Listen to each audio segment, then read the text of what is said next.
Kakateng trong ka Jingrwai ka bangin ai pareng jong pimenta lashim na ka Thup na ka Thwei ki Dohnud ka bakateng Khasi. Po liu jing start ngin ya di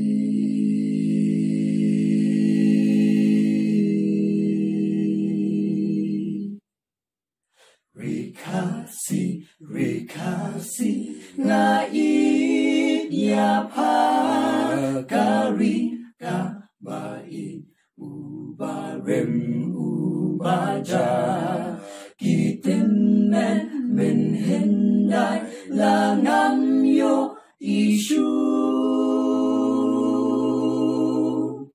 jinken mau yakikan gan du ri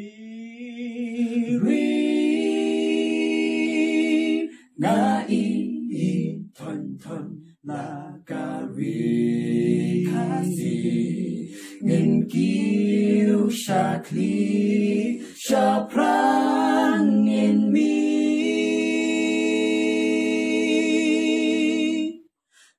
po liu jing start ngin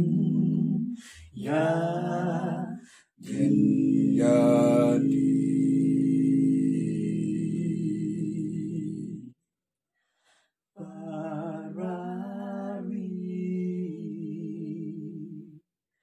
yang teli ban pelan lari mender kiwan tap ngin kang lat kang lenti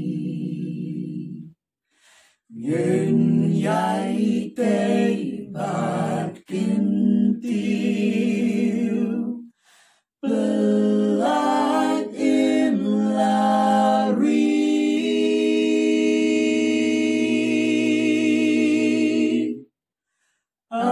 ableya dabane